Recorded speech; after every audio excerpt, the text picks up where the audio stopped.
حضرت ابو ہریرہ رضی اللہ تعالی عنہ سے روایت ہے، قال وکلنی رسول اللہ صلی اللہ علیہ وسلم بحفظ زکوٰۃ رمضان، حضور نے مجھے رمضان المبارک کی زکوٰۃ کی حفاظت کے لیے مامور کیا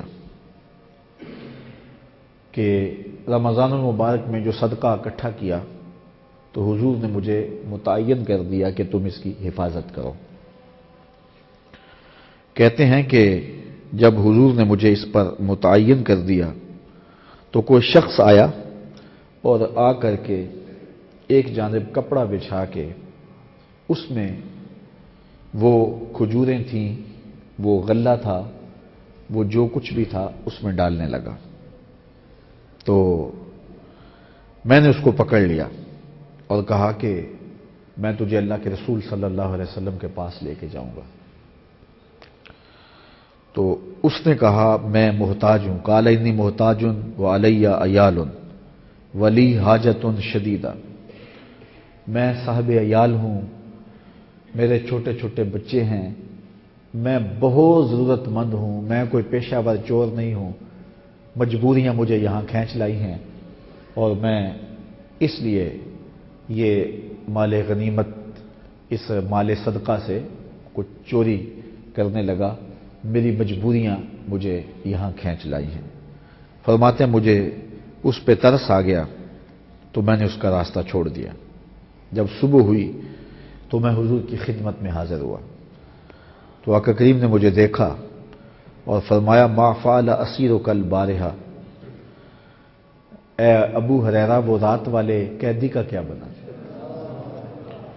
تو میں نے عرض کی یا رسول اللہ صلی اللہ علیہ وسلم شکا حاجتن شدیدتن و عیالن، اس نے شدید حاجت کی شکایت کی اور اہل و عیال کا تذکرہ کیا، فرحمتہ تو مجھے اس پہ ترس آ گیا، فخلیت سبیلہ تو میں نے اس کا راستہ چھوڑ دیا۔ اگلا دن ہوا تو فرماتے ہیں کہ وہ پھر آ گیا اور میں پھر دیکھا کہ وہ ایک جانب سے کپڑا بچھا کے اس میں کھجوریں ڈال رہا ہے، تو میں نے پھر اس کو پکڑ لیا۔ اس نے پھر منت کی، ترلا کیا، مجھے ترس آ گیا، میں نے چھوڑ دیا۔ تو حضور کی خدمت میں جب صبح حاضر ہوا تو حضور نے پھر ارشاد فرمایا وہ رات والے چور کا کیا کیا؟ تو میں نے عرض کی یا رسول اللہ صلی اللہ علیہ وسلم اس نے بڑی حاجت کا ذکر کیا تو میں نے اس کو چھوڑ دیا۔ تو کہتے ہیں کہ تیسرا دن ہوا تو وہ پھر آیا اور اس نے پھر یوں کپڑا بچھایا اور مال ڈالنا شروع کر دیا۔ میں نے اس کا بازو پکڑ لیا، میں نے کہا آج تجھے نہیں چھوڑوں گا، تجھے اللہ کے رسول صلی اللہ علیہ وآلہ وسلم کی بارگاہ میں لے کے جاؤں گا۔ تو اس نے بہت زیادہ منت کی اور مجھے کہنے لگا کہ میں تمہیں ایک بات بتاتا ہوں، اگر تجھے پسند آ جائے اور وہ تجھے نفع دے گی تو تو مجھے چھوڑ دے۔ میں نے کہا کیا بات؟ تو اس نے کہا کہ جب تو رات کو سونے لگے اور اپنی کروٹ بستر سے لگائے تو اس وقت تو آیت الکرسی پڑھ لیا کر، اللہ لا الہ الا ہو الحی القیوم، یہ پڑھ لیا کر یہاں تک کہ آیت ختم ہو جائے۔ تو جب تو یہ کرے گا تو اللہ تعالیٰ جل شانہ تیری حفاظت کرے گا اور صبح تک تیرے پاس شیطان نہیں آئے گا۔ اس شخص نے مجھے یہ وظیفہ بتایا تو مجھے بات اچھی لگی، میں نے چھوڑ دیا۔ صبح کو جب حضور کی خدمت میں حاضر ہوا تو آقا کریم علیہ السلام نے پھر ارشاد فرمایا ما فعل اسیروں کا، وہ رات والے قیدی کا کیا بنا؟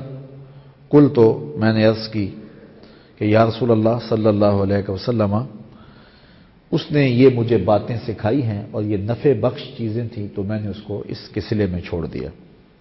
تو حضور نے ارشاد فرمایا کہ انہ صدقک وہو کذوب، ہے تو جھوٹا تھا لیکن تجھے سچی بات بتا گیا، تھا تو وہ جھوٹا لیکن تجھے سچی بات بتا گیا۔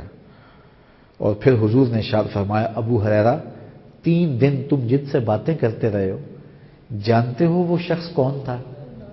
تو حضرت ابو ہریرہ نے عرض کی یا رسول اللہ، اللہ اس کا رسول بہتر جانتا ہے، تو حضور نے ارشاد فرمایا ذاکا شیطان، یہ خود ہی تو شیطان تھا۔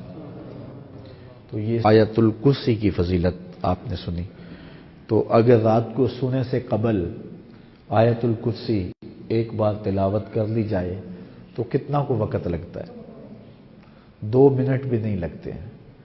تو یہ معمول بنا لیں، چونکہ آپ سو رہے ہوں گے تو رب کی رحمتیں آپ پر اتر رہی ہوں گی، اور شیطان کو ہمت نہیں ہوگی، اس لیے کہ شیطان خود ہی بتا گیا ہے کہ یہ ایسا عمل ہے کہ پھر اس شخص کے میں قریب نہیں آ سکتا، اور صبح تک وہ اللہ کی رحمتوں کے حصار میں